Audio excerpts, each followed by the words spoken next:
Hey, Black Cowboys rep.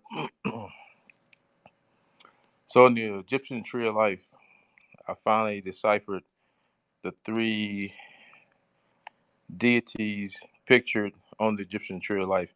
Because some of y'all gonna see the Egyptian Tree of Life, and you're gonna see the three deities, and you're not gonna know who they are. I got them wrong. I think I said Mot. I said Ra. It's not who it is. From left to right, you see Thoth, also known as Hermes, who turned into the Egyptian god Hermes. He's a scribe to the gods. You see Ta, and you see Tetnut. And Tetnut is the lion-headed Greek goddess. And Ta and Tetnut, I got to read a little bit more about. They're a little bit more obscure than Osiris, Isis, Ra, who else are people familiar with? Ma'at, people familiar with Ma'at.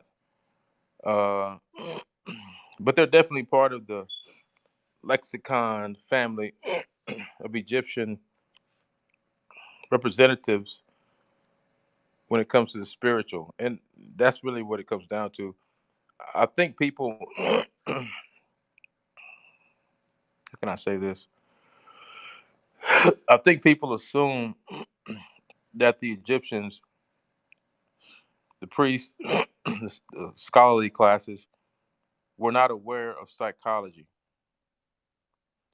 That every single Egyptian that thought about Ma'at, Tetnut, Ta, Osiris, Isis, personified the deity and didn't think of it on a scientific, psychological level. But can you really say that for sure? Can you really say that for sure? And it's an important question because this has to do with the formation of Eastern and Western philosophy, the foundations of even Greek and Western civilization. most of the major religions of the world, Christian, Hinduism, Buddhism, and Christianity, all have to pay homage to these ancient beliefs and the deities that represented them, because they turned into different things in different religions. But I guess as you studying this type of material, I had a conversation with my cousin last night, and I said it's funny because I said me myself as a Christian and a Buddhist, as far as my belief system, I've learned that when people tell you that you have to live in two worlds, the spiritual world, the non-physical world, and be in this world, mindfully tending to your relationships with other human beings, your relationship with the planet and the rest of the universe, and the other spiritual beings. OB, what's up, OB? Hey, OB, repping the Black Cowboys today, bro. I went into a shop today in Village, and I said, Bill Pickett was, and the lady, oh, it's my new clock. The lady was a history major. She said, "Yeah, I know what Bill Pickett was, the black cowboy that used to have his own rodeo company and invented bulldogging in the rodeos. Yeah, I know who he is." So I was like, "Okay, all right, you know, because I'll be dropping that history, man. If you were talking about black cowboys." And she told me of a book written by her professor that is about the history of Butte, Montana. And she told me that every major development historically and politically that shaped Montana, a lot of it happened in the early Butte, which is a mining company in Montana. a mining capital. You can still see the strip mines when you drop through there. And Butte is spelled Butte. But when I asked her about Egyptian history, she's like, "Oh no." I was like, I ain't gonna tax you. I ain't gonna ask you about Ma'at, Ta, Ra, Tetnut, Osiris, Isis.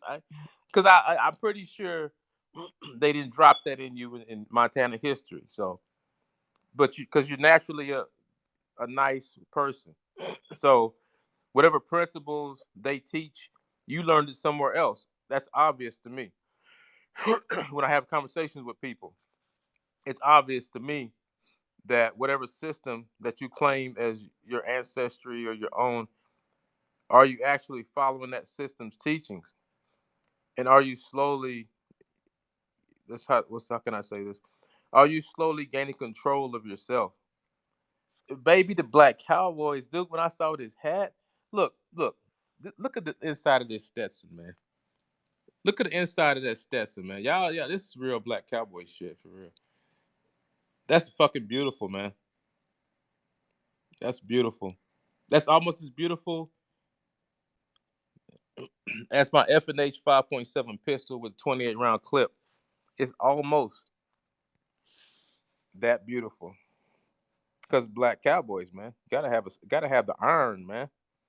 You think Doc Holliday carried around the least popular pistols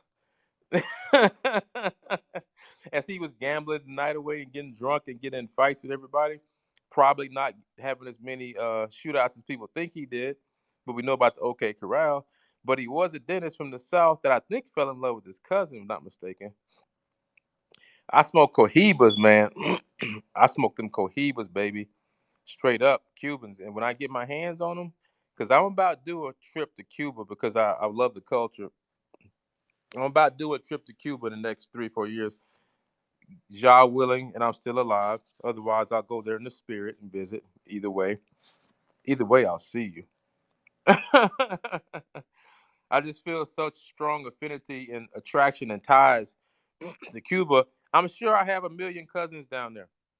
I'm sure I have a million uncles down there. That's what the family is like. North America, 5%, 95% of our ancestors and our culture is represented by the Caribbean and Cuba, Haiti. So really, when you start studying Black religion and Black thought, you gotta go there, man. You know, if your grandma is boiling yams and burning hair and making dolls and shit, you might have some ties to a different culture. My grandma never made dolls, but she definitely did the other things. West Indian. My grandmother was West Indian, and so uh, Perdoma, Southern Champagne. Perdoma. No, oh yeah, I I I I think I smoked punches before, but I like Coronas, a light cigar, Coronas, and we used to go to the cigar shop in Nashville, Tennessee, and get the Grand Marnier, and we dip the tip, the end you suck of the cigar in the Grand Marnier. Take a big hit. Let me tell you something, son. Some of y'all youngsters ain't really lived before because you never done that. You think all these blunts you smoking compared to a Cohiba and Grand Marnier. It depends on the company you with and the quality of the cigar. And a lot of you cats haven't really lived because you have to slow life down a little bit to appreciate cigars.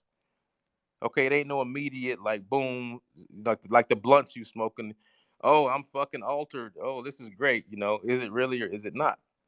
What's the environment you're in? What kind of music's playing? What kind of friendships are being supported or not supported when you have this ritual going on, right? It is a ritual, make no mistake about it. Okay. When you're smoking a cigar and you're sitting there with your peeps. My sister likes cigars. It's different, man. And the reason I don't smoke cigars is I don't have the type I want. I don't have cohibas, man. I used to be able to get cohibas all the time. Maybe I need to go to the cigar shop. Maybe I'm tripping, man. I need to go to the cigar shop here in Billings, Montana, and see. But yeah, man, it's a lot. Like, oh man, I love cigars. But realistically, I'll tell y'all the truth. I did used to like me a Marlboro Red or a Marlboro Light when I was in college. I wasn't unknown to get had me a couple Marlboros smoking when I was in college. Cowboys, Black Cowboys rep, the real stats in there. So this is the wintertime hat. You see the felt, okay? So we established that if you're a real cowboy, you should already know that. I shouldn't have to tell you that this is a wintertime hat. And I've seen men almost come to blows over that subject in the bar.